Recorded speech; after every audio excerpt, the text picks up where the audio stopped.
special is done, then you come out. Okay? Just relax.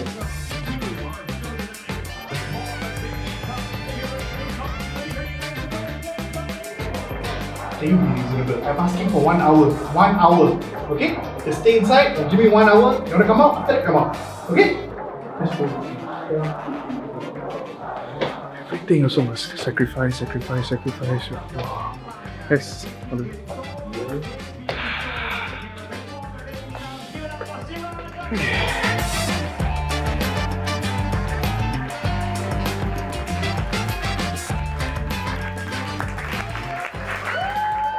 Siraj, why you call the show Before the Baby Comes?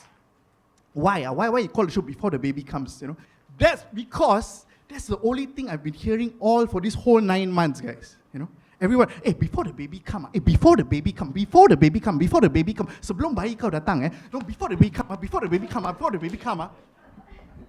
That wasn't a joke. That was just me trying to show you that I can still do that, despite my weight gain throughout this whole pregnancy. But that's the whole thing I've been hearing.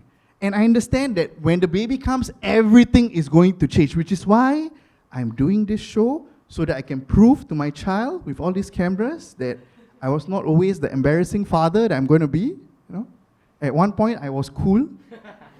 I hope, you know. So I'm going to talk all about my life and stuff like that. But before that, I hope you guys don't mind. My wife and I, we haven't decided like what we will let the baby call us. You know? So I'm going to try a few intros to the camera. You all tell me what works, okay? You all tell me what works. Hey, hello. Daddy here.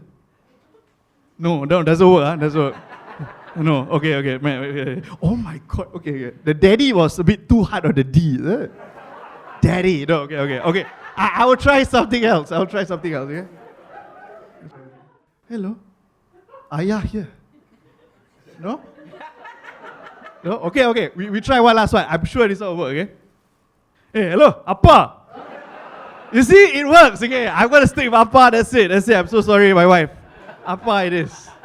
First, let's start off. Like, my name is Muhammad Siraj bin Abdul Aziz. That is my full name. Some people call me Siraj. Some people call me Raj. Some people who see me around call me like, bro, can I order? You know? It happens. I'm an Indian Muslim. Basically, if you guys don't know what Indian Muslim is, very simple. Islam is my religion. Indian is my punishment. Very easy to explain to people this way. But like growing up in Singapore as an Indian Muslim, I always get asked this question. I mean, if you guys relate, hey, Siraj, how come you're Indian but Muslim? How come you're Indian but Muslim? I'm like, oh, okay. Well, why do you say but? Why am I not is N or R? Why but? My friend, very smart. No, you don't understand, Siraj. I'm not racist. I never say it, But all my Muslim friends are Malay, but you are Indian. How come? Wow, amazing. So at this point, I need to explain to him, because Singaporeans, we like to link things together, Like Indians must be Hindus, Malays must be Muslims, Chinese must be privileged, We link, We link. So at this point, I need to tell my friend, okay, bro, you think, why Indian but Muslim? Why Indian but Muslim? Okay, bro, you're Chinese, right? How come you're Chinese but not prime minister, Because all my prime ministers are Chinese, but you are not. How come? At this point, my Chinese friends, wow, Siraj, you're very good. Wow, you're very good. You take my word, you twist my word. You're very good. You're like, hey, Shamugam, very good. You take my word, you twist my word. Very good. Wow. Indian people can talk. Wow, Indian people can talk. Very good. Indian people can talk. I don't know how much I've heard that throughout my life. But I would say that racism in Singapore, for Indian Muslim, you see it in three different levels. Like, the first level would be like when I was going to school, like as a 6 years old, you're going to school, and we go on these things like cultural heritage tours. You guys remember that? Yeah? You go to a mosque and you learn about Islam. You go to a church, you learn about Christianity. And then everything was okay. But the moment we went to a Hindu temple, oh my God, my Muslim friends became ultra Muslims, nationalists. I'm talking like UMNO. I'm talking like Mat Kilau Muslims. Like Mat Kilau kan. They're like, Siraj, we cannot go out of the bus. This is a Hindu temple, idol worshipping, we cannot. I'm like, what the heck? We just went to a mosque. We just went to a church. We learned about tolerance, respect, understanding. Now what? But I was 7 years old, so I was not so eloquent, The words that came out of my mouth were like, cannot, man, So I pushed them all aside. I went out, I went all straight away to the Hindu temple. My Chinese friends were there, and I saw this my friend, cute little Chinese girl, Xiao Mei, Xiao Mei? And then she was very beautiful, she was cute little bangs, huge bag, a bit racist, just a bit racist. And she looked at me, she like, hey Siraj, how come you're here? I was so happy, I was going to explain to her the nuances of race, religion, tolerance, understanding. But before I could do anything, she turned to the whole class, it's okay, he half, that's why he can come. Told you, a bit racist, just a bit, just a bit. But I would say that I'm not a good Indian, I hope my daughter will be a good Indian. Oh yeah, I'll be having a girl, I don't know if you guys told her. Yeah. I don't know why you all clap, it's not as if we had a choice or like you pick right, bro. No, it was given to us, so thank God for that. But yeah, we're having a girl, and I hope my daughter will become a good Indian. I feel that I'm a bad Indian because, firstly, I don't speak Tamil. Because on the first day of school, my dad was like, you want to take Malay, easier to pass. I was like, okay, can I? If Halima can, why I cannot, So I took Malay, and I feel like I'm a bad Indian because I don't do IT, No, for real. Because the thing is, when I used to work in an MNC, loads of people there, I don't recognize everyone.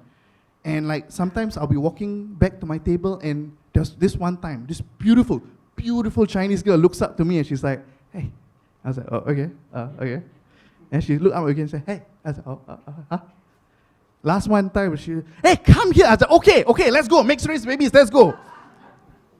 As each step I walked towards her, I was thinking about the beautiful Malay-looking kids we would make. I'm Indian, she's Chinese. We'll make Malay-looking kids. We can go inside HDB advertisement. It would be great. As I moved closer, I was thinking hey, wow, I can be an Indian politician in Singapore. Taman Shanmugaratnam, Vivian Balakrishnan, me. We all got Chinese wives. It was so great. But the moment I reach her, she's just like, are you IT? I said, no. I swear to God, she just like, yeah, waste time. But I feel that, what to do, but I also feel like I'm a really bad Indian because my wife is a traitor. No, she's Pakistani, but I just use the word interchangeably at times. Yeah. I feel a lot of Pakistanis are hurt in the crowd. I don't care. Sincerely. Ever since the separation, we really don't care about y'all. But yeah, my wife is Pakistani, but we have some similarities. We now live near the border, Woodlands.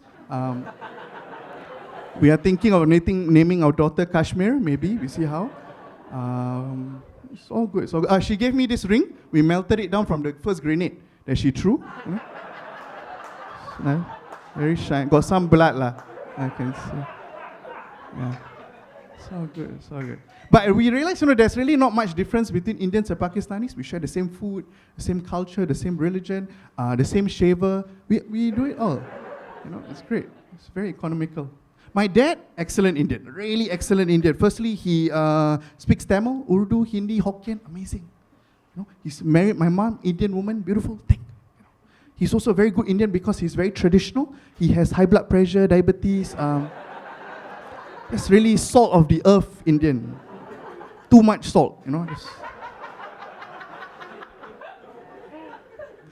But I would say, being an Indian Muslim, there's this thing that every time the first day of work, confirm I will kena. Confirm, I will get a call from HR. It's like, hello, hi, Siraj, hi, this is Candice, Candice from HR, yeah, just want to ask you, for your CPF, are you Mendaki or Sinda? You know what? Once my race, once my religion, you can give to both. It's okay. Okay. No problem. I just want to ask you, next week we have a company makan, dinner. Just a point to note, I know what makan means. Yeah. So we got a company dinner, makan. I just want to ask you for your makan. Are you, 1 minute, Siraj. Nancy, 这个印度人不是好了吗？不是马来耶，不是马来人呢。印度人好了吗？哦，奇怪啊，哦。Okay 咯。you get for me the fish soup 啦 ，you get fish soup。不要啦。Okay, thank you Nancy， 我爱你，谢谢。Hello Siraj, hey, hi. Yeah, for your dinner, your makan. Are you halal? I understand this Candice is just trying to respect my dietary preference, and I appreciate that.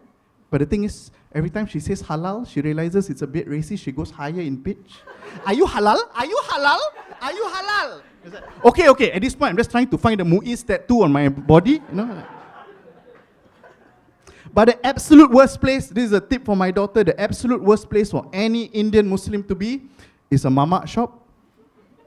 Because people think I'm the waiter, but I'm not. Oh, it's my father, guys, give it up. This is his way of revenge for talking about all the diseases, yes.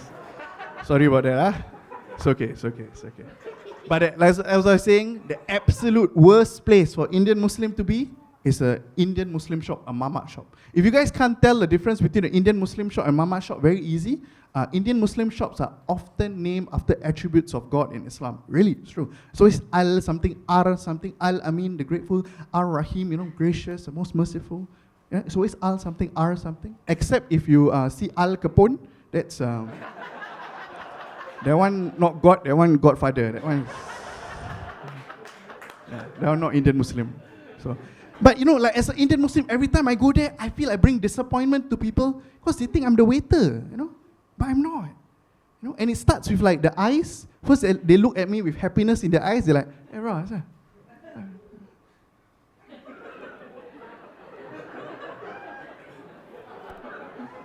And then I just have to decline with my eyes as well. I'm so sorry, bro.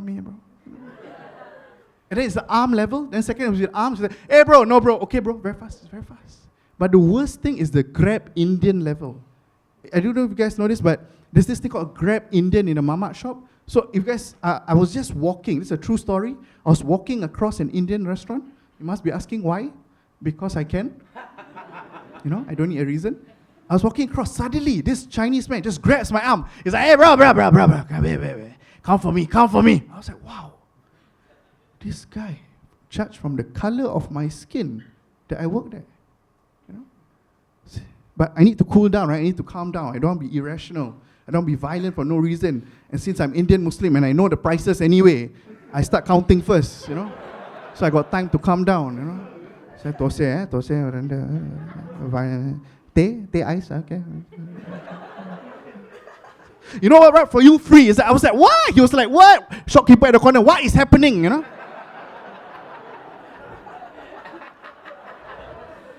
True story.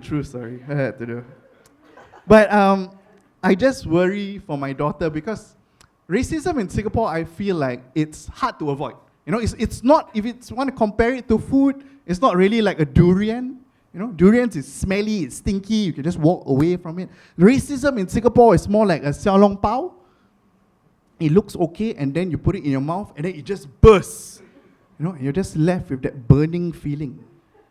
I mean, talking about halal, xiao long pao lah. Okay.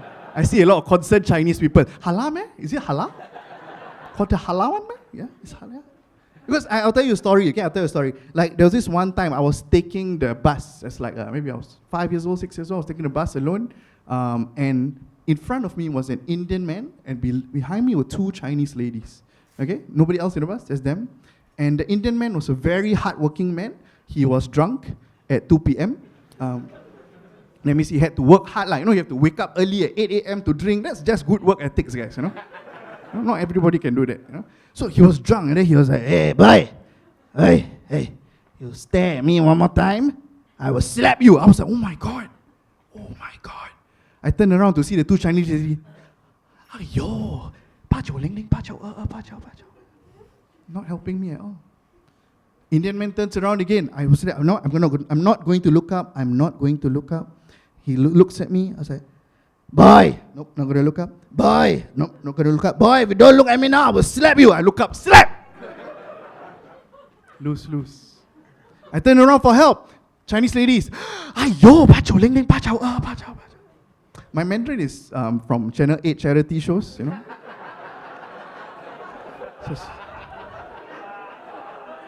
I do what I can, you know. So, finally the bus reached the interchange, guys. The bus reached the interchange, everyone went out. Indian man walked away. I stood there holding my face. Suddenly, the two Chinese ladies came running to me. Boy, are you okay? Oh, you know, so nice. Maybe they were scared just now the Indian man would slap them, you know. I wouldn't mind, but I mean, poor thing lah, you know. But, you know, I said, you know, it's okay. But then they asked me this one question that would totally be my Xiao Long Pao moment, you know. It's just like, why your father slap you?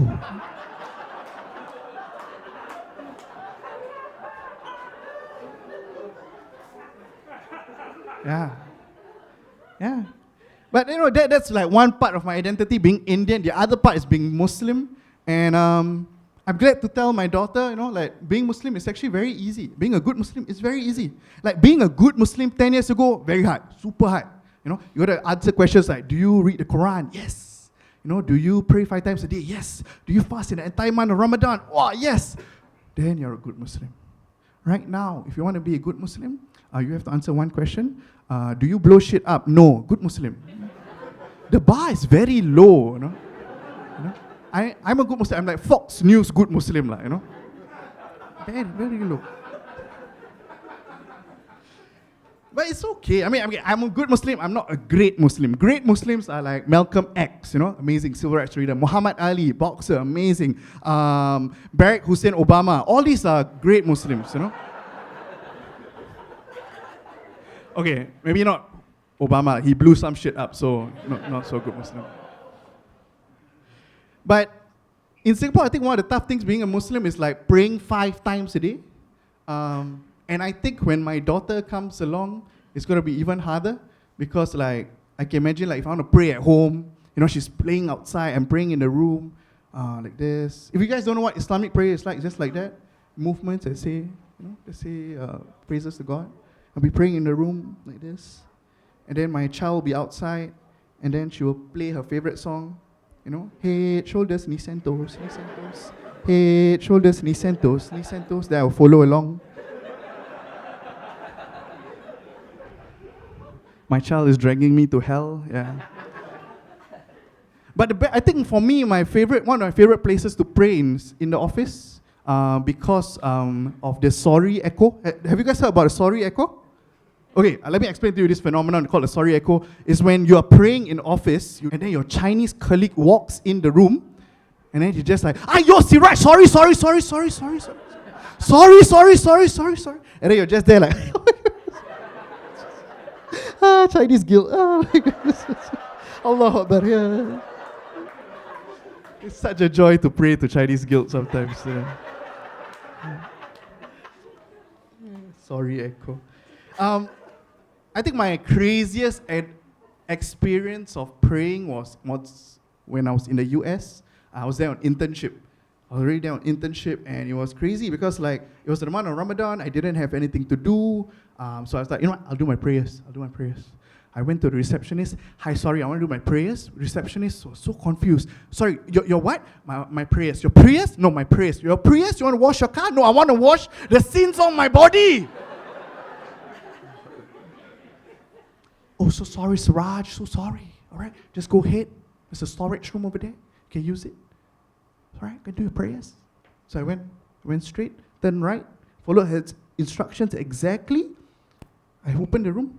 Looked like a storage room to me. I started praying. Everything was fine.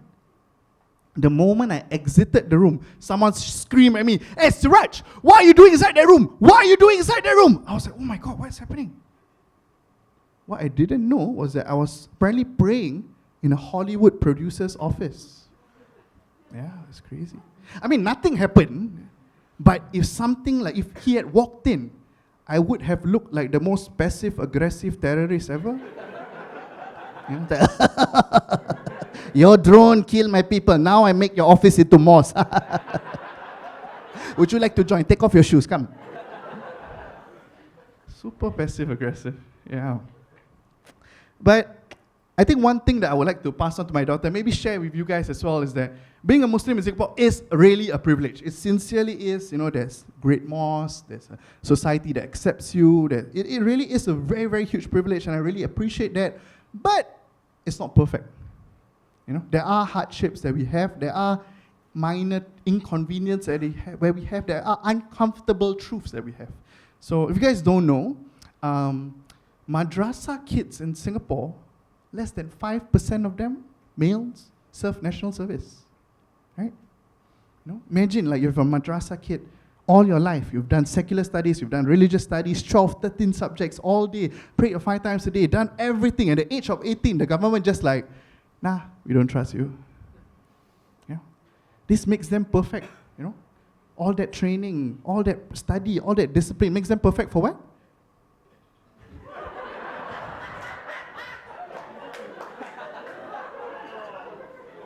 It's okay, it's okay. You know what's ironic? Is that I'm doing this as a father-to-be, and that's my father. It's only poetic, I guess, Okay, relax. Okay. Hey, no problem, sir. It's okay, sir. 33 years you brought me up. I cannot do anything to you. It's all good. But all these kids, they study so hard and stuff like that, and I think that makes them perfect to become, on the count of 3, let's say it together, right? The word has 2 T's inside. You guys know it, I know it. On the count of 3, let's say it. 1, 2, 3. Athletes.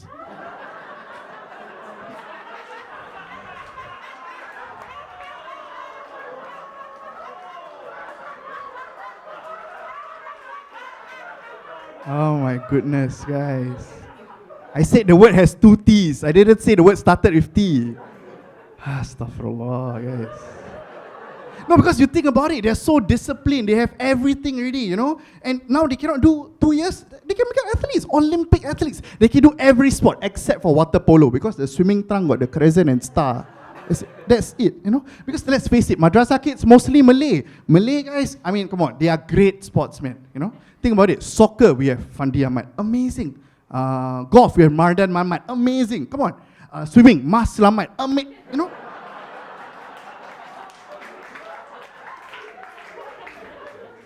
We have to give it to them, guys. We have to give it to them. But the thing is, my wife and I almost question myself. Because if you guys don't know this, my wife is also my first girlfriend ever. Look at this, Women, men. Okay, I'm so sorry about it, bro. Should have looked around a bit, bro. I always get these mixed things, but it's true, But it's true. As we were going closer towards the wedding, I was thinking like, did I buy iPhone when I wanted Android? Did I order coffee when I wanted tea? Did I join ISIS when I really wanted Al Qaeda? Did I settle? But my friends were very nice. They were super nice. They were like, Siraj, never mind, bro, never mind. You are a sniper. 1 shot, 1 kill, bro. 1 shot, 1 kill. I was like, thanks, bro, but that's not true. All my life, I was like a machine gun. Like anything move, I would try. It's just that all the girls were wearing bulletproof vests. You're like, hey, thanks for trying. Thank you for trying. Why don't you try that side? Try that side. I tried my wife. Kena grace by the arm. I said, okay, Ken, come, let's go. It was good. But after judging our relationship for like 4 years right now, I realized she was the one who settled. For nothing but the best, guys. Hey, hello. Thank you very much. By the way, this is tea. The tea tarik you all get, that's all, Yeah, it's all organic. But it's been an interesting 4 years. Like, I think one of our secret to our relationship is being an interracial couple. Any interracial couples in the house? You guys are interracial couple, right? Any other interracial couples around? Make some noise. Wow, you guys are taking roller coaster behind. Okay, why don't you two shout out? What's the race, sir? Human race. Wow, I sincerely don't want to be your friends. I sincerely do not want to be your friend. You're that kind of guy, you know. I give you one more chance. What's your race? Then your girlfriend or boyfriend? I don't know, I cannot see. Huh? Okay, you sound like you're in trouble. You okay or not? Okay, huh? If you need help, just see the sign. Okay. Oh, okay. Oh. She turned on the mat kilau. She was like, Melayu lah. The awi in her came out. Okay, that's great, guys. I wish you all the best in your relationship, and I think you all will succeed because like interracial couples are simply the best. Because when you all fight, you all don't blame the person, you all blame their race. You know? It's not personal, it's racial. It's very good. You know? Like for example, I did it to my wife one time.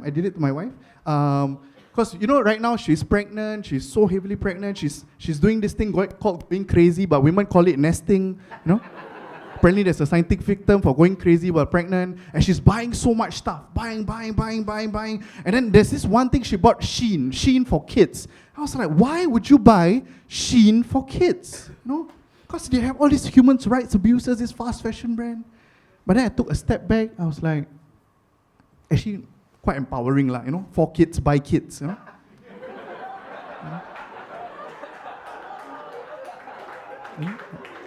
Like, who knows kids better than kids, right? You know, like only they can make the pocket so small. Right? 可以，没问题。谢谢。I told my wife, never mind, you buy already, put it aside, let's go out. When we go out, at least I can look the shopkeeper in the eyes, the soul, and ask for a discount. My wife, hey Siraj, hello, this is for our child, Can you don't be so cheap? Can you don't be so Indian? It was like a huge sucker punch when she said that. Like a huge sucker punch, but I did not take that sucker punch alone, you know. She said, Indian! And then 1 billion Indian men pushed me back up. You know? It's like, Anna, don't worry, it's okay, she's Pakistani. Thank you. It was great. But let's be fair, I do the same thing to her as well. It's totally fair relationship. That time in lockdown, you know, we were both stuck at home. I was looking for her. Hey, sayang, where are you? Hey, sayang, where are you? Hey, sayang, where are you? Remember the tone of no love in my voice, huh? Sayang, where are you? Hey, sayang, where are you? And at last I found her in the room. She was changing. Oh, then when I opened the door, she was so like, oh my God, Siraj! Hey, can you give me some space, bro? Can you give me some privacy, bro? Can you give me some boundaries? I was like, hey, chill, okay? Chill, all right? This whole house is one piece of land. There's no your side. There's no my side. This wall is just partition. Can you don't be so Pakistani, no? It works both ways. But right now, my wife is in the 3rd trimester. Actually, her due date is in 2 weeks. I hope everything goes well. I hope she's okay wherever you are. Wife? No, she's here. No, but her due date is in 2 weeks, and right now she's really immobile. She's super immobile. Right now she just makes sounds like, I'm recording the sound so that I can guilt my child to sleep next time. Like, so this is the sound of your mom in pain, you know? Sleep now. It's great. But we've been so immobile, so we're watching a lot of Disney Plus. Miss Marvel. Have you guys watched Miss Marvel? It's okay, it's not very good. It's alright, don't worry. If you guys don't know Miss Marvel, it's basically Disney's first Pakistani superhero. My wife's so proud. Hey, Siraj. Hey, sayang. We got Miss Marvel. Miss Marvel is Marvel's first Pakistani superhero. I'm so proud. At least our daughter got something to aspire to. I'm like, hey, chill lah, relax lah. Like, no, you don't understand. There's no Indian superhero. Only Pakistani only got superhero. I'm like, hey, I'm sure we have a superhero. There isn't a superhero, Siraj. There isn't. You know what? I'll go check. I checked. There is an Indian superhero from Marvel that I'm not proud of. So apparently the Indian Marvel superhero is an Indian Spider-Man. I swear to God, this is true. Instead of Peter Parker, they changed to Pravitar Prabhakar. His girlfriend, Mary Jane, Meera Jain. I not joking. This is facts. I swear. His powers not from bitten by spider, Yogi. Yogi give to him. You know. But the worst part about this inner Spider-Man is that, everything I can accept. I'm just worried about the city. Because New York, everything is very good, very concrete, it's all very still. India, not so much, Hey, ayo, acho, operate, ayah, astaghfirullah, everything is dropping around him. Infrastructure not good. But I cannot tell my wife this, she will laugh at me, Indian Spider-Man, I will not take that tolerate. I cannot, She's Pakistani, how can she laugh at me? Cannot. So at this point, I'm just like, okay, I need to say something, I need to do something. I'm like, I cannot admit. I got it. Sayang, huh? I don't think our kid should be a superhero. Huh? Why? Because I think our daughter will be jealous. Why? Because you're such a super mom.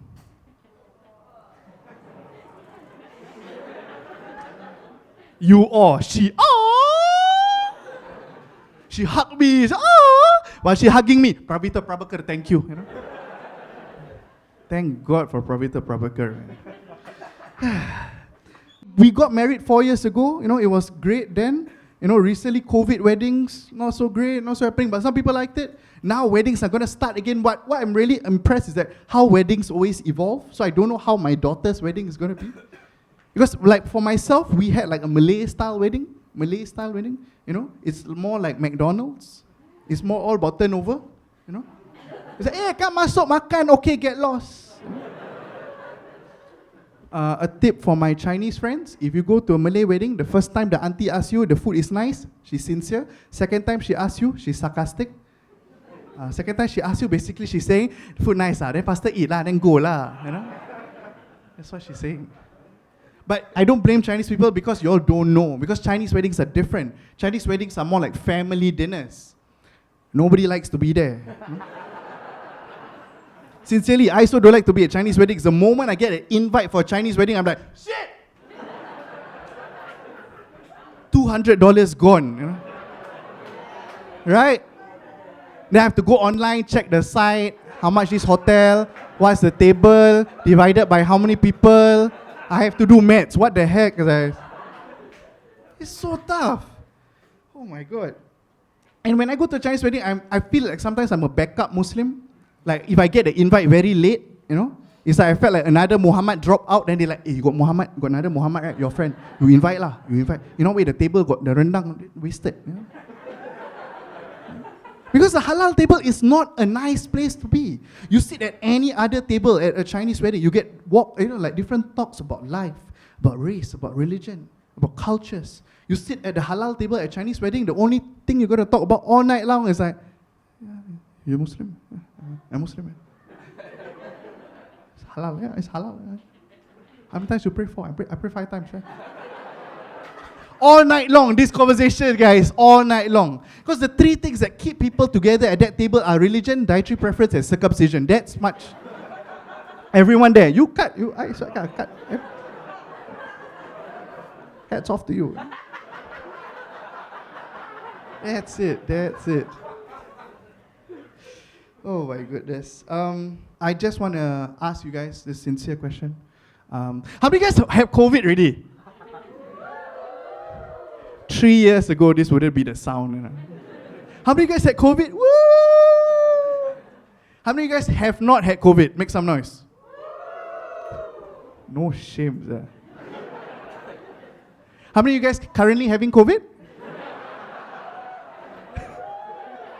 Very brave, Aliwal. Bobakar is Aliwal, drink the tea, very brave, very good. I had COVID about like 7 months ago. I had COVID when it was like not the good quality kind. I got my sense of smell, got sense of taste, it was good. But I also had the ideal marriage, because my wife left me alone. And then she sent me food. It was great, It was very ideal. But I started binge watching a lot of these Korean shows. Because Korean stuff is so easy to binge watch, guys. Like first I start with like the Squid Game, then Crash Landing on You, then Vincenzo, Like all these things, I keep watching and watching and watching and watching. And then after the shows, I start doing like gateway drug like that. You know, I listen to music as well. Blackpink, how you like that? You know? Which is super smart because it's like lyric but also feedback, you know? Like, how's the song? Is it okay? You know? Lisa very smart, you know. I like Lisa. Then I tried Korean food. I thought it was COVID, but no taste lah. Really no taste. It was just Korean food. Then my wife and we started calling each other Korean names as well. She'll call me Oppa. I was like, oh. I call her Ajumma. Then she's like, oh. It's okay, she didn't. It's our secret, guys. It's alright. You know? But that's the thing about Korean stuff. It just gets into your life, every crevice of your life. And then it went into my religion as well. You know? Because like when you watch Korean stuff, it's like first prayer gone, second prayer gone, third prayer gone, fourth prayer gone. And then I was like, okay. I've got to give one prayer to God. So I went. I did my ablution. I was going to do my prayers. And usually, you know, I'll do this, and I'll go up, and I'll just be like, Sami Allah liman hamidah. Very, very Arabic. But because I watched so much Korean stuff, it just became like, Sami Allah liman hamidah, you know? I swear to God, it did really happen. And then I was like, what's happening? And I could hear the angels on my shoulders like, Hoppa, eh? Astaghfirullah.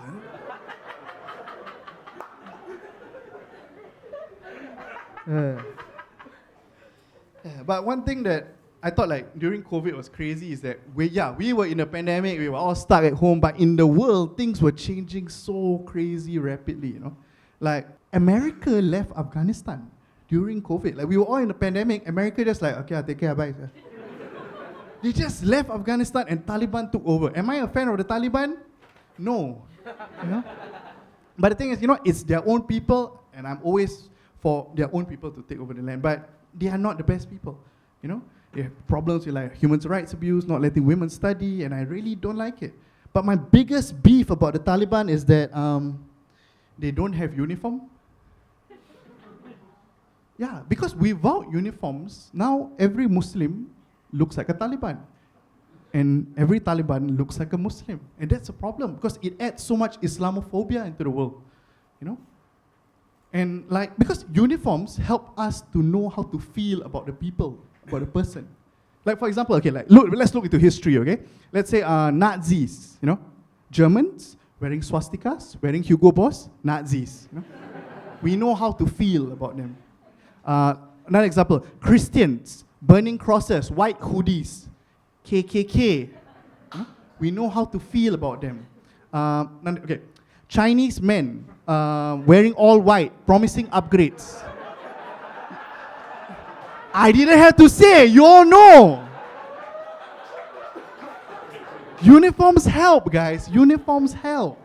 You see? Because just think about it. Like, let's say if you are like a young Afghan kid, you know, walking in Kabul, you want to go buy bread, and you're like, and then you see a BBC reporter in the middle of the market, ladies and gentlemen, I'm right now in the heart of Kabul where the Taliban has taken over. And then you're just like, want to go look at the camera for a while. And then the reporter sees you, oh my gosh, I believe the Taliban has spotted us, oh my God, the Taliban. And you're like, oh my gosh, you call me the Taliban? You call me the Taliban? Oh my gosh, please don't call me the Taliban. If you call me the Taliban, my mother will kill me. Don't call me the Taliban, please. But most probably the Afghan kid doesn't speak English. He speaks Pashto, so it sounds like, Taliban.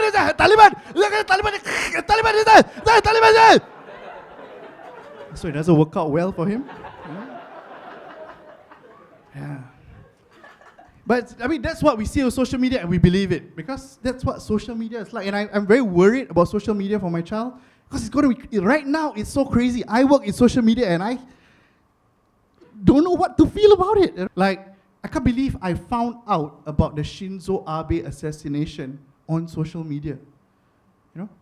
Because I couldn't believe it. Like assassination, I would say maybe America, I would say maybe Pakistan, because, you know, politicians dying and all. But in Japan, I couldn't believe it, because Japan was always, to me, a place of creativity, a place of innovation, a place that showed us a way of doing things that we never knew. And then I realized the gunman make his own guns. Then I was like, wow, actually quite Japanese, quite creative, innovative, I never knew we could do that. Quite Japanese. But I found that on social media. I saw it on my friend's Insta story. And I was like, oh my gosh, Shinzo Abe assassinated, that looks bad. And then I turned to his next Insta story. It's a picture of his Maggi goreng. If the mata lembu looks good, it's like, oh my gosh, that looks good. Because that's what social media is. It informs us and then it distracts us. It informs us and then it distracts us. So on social media itself, I learned about Uyghurs. Terrible thing. These Uyghurs in China, they are stripped of their culture, stripped of their religion, made to go inside internment camps. Very terrible. They're made to do forced labor, which is awkward because I learned about their forced labor on my handphone, and their forced labor is to make handphones. So without their forced labor, I wouldn't know about their forced labor. It's very sad. But then China is also very smart because they also make TikTok. So I go there to distract myself, Alright, depressing, nice. Very nice. So, National Day Parade, how are you guys feeling? You guys excited? Listen to this, guys. Listen to this. This is Singapore. NDP, how are you guys feeling? This is Singapore. Realistic, guys. Realistic. Every time I ask about NDP, Singaporeans are like that.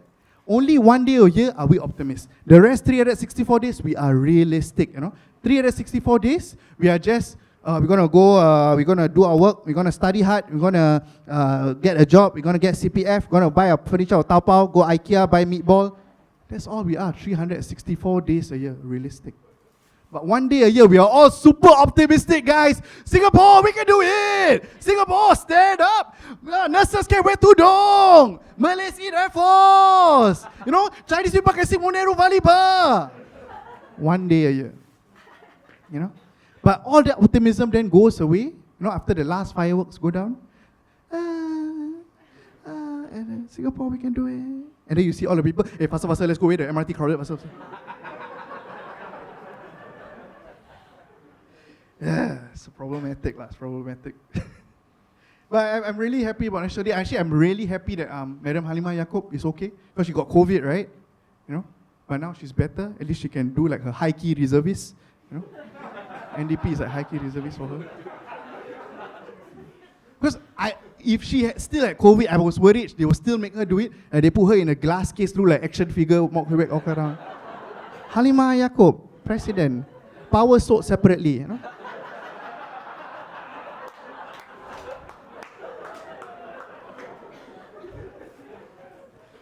Okay. I gotta do a side note for my daughter. I do not hate Singapore. Okay, I do not hate Singapore. I love Singapore. It's just that I like to make fun of it. I like to make fun of people. I like to make fun of the leaders. And I just want to question, because Singapore isn't perfect, and we have to stop acting like it is perfect. There's a lot of things that we can improve about Singapore. There's a lot of things we need to ask about the history of Singapore. Like, there's this one thing I like to ask is, what if Singapore's first Prime Minister was not Chinese? Whenever I ask that question to my friends, some of them malfunction. How can you ask like that? How can you ask like, you want us to become what, Malaysia? You want me to be Malaysia? You want to become Indonesia? Yeah. I'm like, hey, chill lah. I just want to know what if, how would Singapore different? How would Singapore be different? What if Singapore's first Prime Minister was Malay? Would we be more laid back?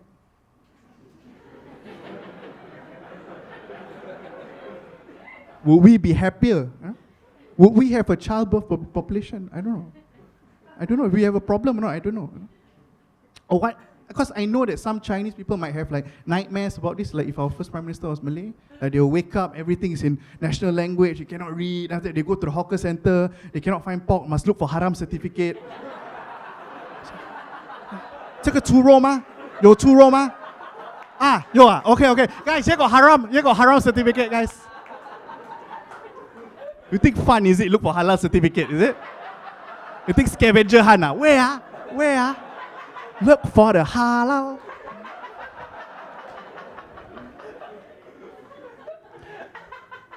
Or what if Singapore's first Prime Minister was Indian? Would we have more lawyers? Will Mustafa Center be 25 hours? I don't know.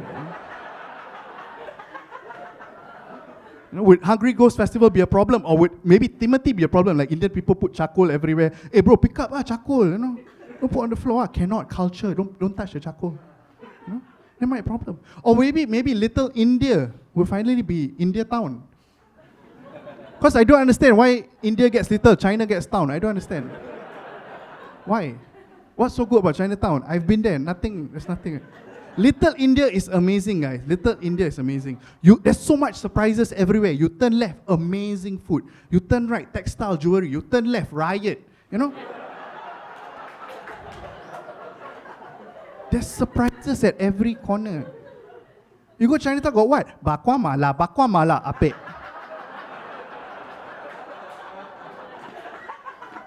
I've been there so many times, there's nothing. And the worst part is the Little India MRT. Because whenever I take the MRT, Little India is like, next stop, Little India. Xiao Intu. I don't know why, but it hits my ear wrongly, Xiao Intu. It's just like, I feel like when the doors open at Little India, like Indian midgets are going to run out. Xiao Intu, ha. But I am really glad that that we're coming out of the pandemic and all, and I'm very happy. Like my wife and I, we were planning like maybe the child 4 or 5 months, maybe we can go for holiday. It'll be great because we've been stuck here all this while. We've just been stuck here, and like we were thinking like, let's go for holiday. I was saying, let's go India. It'll be fun. I can learn about my culture, my origins. My wife's like, no, I'll go Pakistan. I was like, for what? Militant camp? Why? For what? At last, we say, India don't want, Pakistan one. We go Dubai, everybody is there, Indians, Pakistanis, we're all there. Because we went there before, and it's amazing, because over there it's like, not about the Burj Khalifa, not about like the deserts, it's really about the language. Because the language is so dynamic. Like over here, we say Subway, over there, Subway. Over here, McDonald's, over there, McDonald. And I went to the Carrefour over there. I saw the names of the employees. Omar bin Majid, Omar, son of Majid. Sulaiman bin Omar, Sulaiman, son of Omar. There's this one name, Waste bin nothing. And I was like, why does this guy have no father? I called the manager over. Abdullah, come here. Why does this Waste have no father? I swear to God, Abdullah looked me in my soul. And he said, sir, that is not Arabic, that is English. That's waste bin.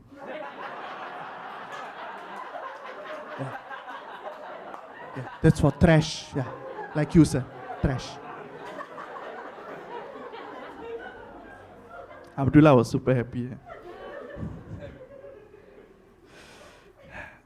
There's this one thing that I figured out by myself. It's about a secret Chinese welfare program that the government has created to make sure that Chinese people are well fed and can rise through the ranks. It's called Chai Fan. Because I don't understand how come Chai Fan is so damn cheap, guys. If I go to a nasi padang shop, the makcik call me sayang, I owe her $4. Haven't ordered anything. Chai Fan 2 meat, 1 veg, 350. How? Because you think about it this way, right? You order Chai Fan every single day, you save money. Okay? You save money, you can afford tuition. You can afford tuition, you can go to SEP school. You go SEP school, you can most probably become minister. You become minister, you can control the economy, which is why Chai Fan is also called economy rice.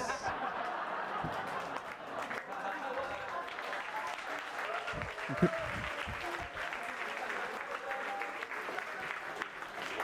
I can feel my parents' disappointment here. Right?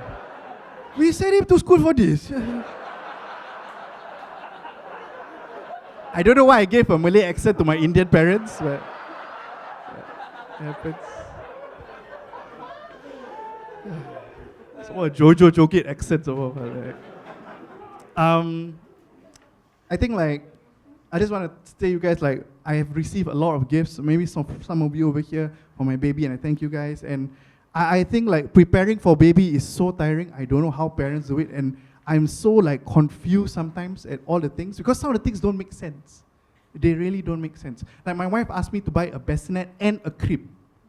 I look at the thing, it looks like two beds. It looks similar, you know. I was like, I'm so sorry, sayang, but what's the difference between bassinet and a crib? She lost it. Hey, hello, oh my gosh, I told you so many times. She never told me at all. I'm going to tell you one last time, okay, one last time. If you don't tell me first time, how to tell me last? You know? But it's okay. Siraj, okay, listen, Siraj, listen. This is a crib, okay, this is a crib. It's very deep. Okay, very deep. So the child cannot get out. Okay, this is a crib. Listen, understand, listen, okay, can. This is a bassinet. Bassinet is like you, huh? Bassinet is like you, shallow. Understand? Shallow. Okay, bassinet shallow. Okay. So at 3 a.m. when the baby is crying, very easy for me to pick. Okay. And some more, if I have a cesarean or surgery, how? Never think. Okay. You know what? You can buy whatever you want. I'll support you. I will support you. Okay. By the way, sayang, where is my push present? At this point, I cannot ask her what is a push present. Because I already asked about the bassinet and crib. So I have to infer. So I make sure there's a bed behind her. Then I just like, you know. She's just like, hey! Siraj, hey, hello, listen. Look, this is my Insta story. You see all my friends, all their husbands, you know, they give their wife push present. Push present is basically when you push the baby out, you get present. Making shit up. Okay, cool.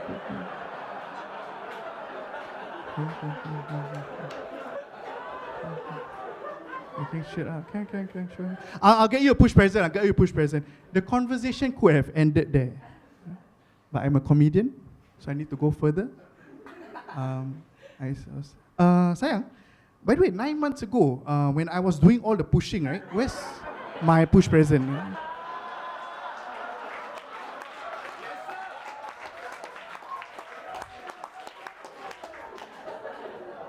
My wife straight away pushed me. But it's okay, 1 billion Indian men pushed me back. It's okay, she Pakistani, she don't understand.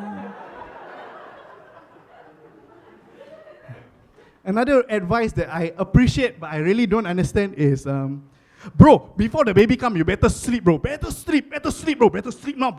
Baby come, cannot sleep. Better sleep now. That's not how sleep works. You know? It's not as if I sleep a lot now, when the baby come and would cry at 3 a.m., I'm going to wake up like, hello? Wow, bro, thank you. Tell me to sleep, right? Wow, now I know to sleep, sir. Thank you so much, bro. Wow, thank you. That's not how sleep works. Yeah? But I appreciate all this advice, and sincerely, this show is a way for me to actually have a platform to thank all of you. So please give yourselves a round of applause, guys.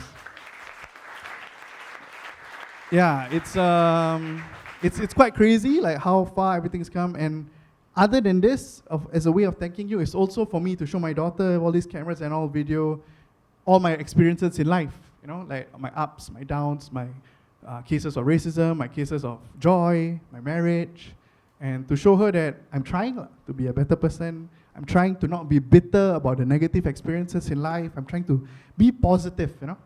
I'm trying to show that I'm not perfect, that I'm trying my best, that everything I do is because I love her. Yeah. Sincerely, and I hope she remembers this on the good days, like when I bring her to school, and then I tell her, just take Malay lah, easier to pass.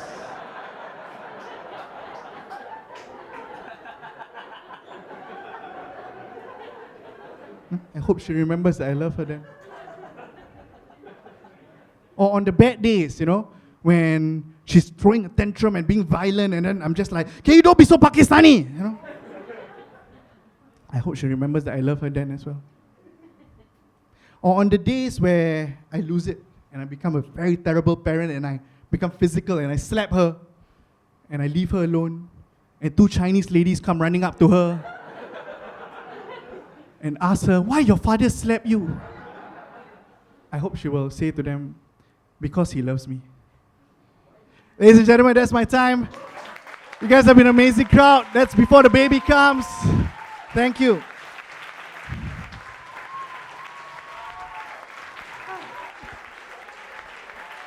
I'd like to bring it back up on stage. Jackie and Rishi. Jackie and Rishi, come back up on stage. Give it up for Jackie and Rishi, guys.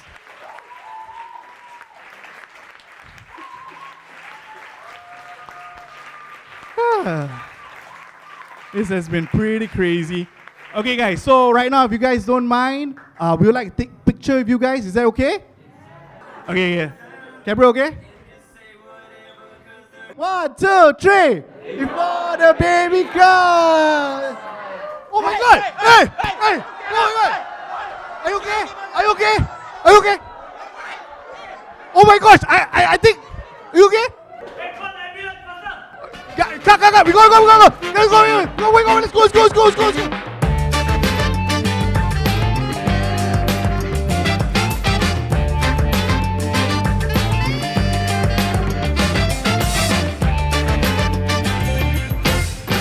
3, 2, 1. Before the baby comes.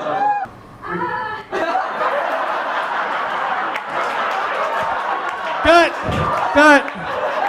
Sorry, guys. Because she never screamed.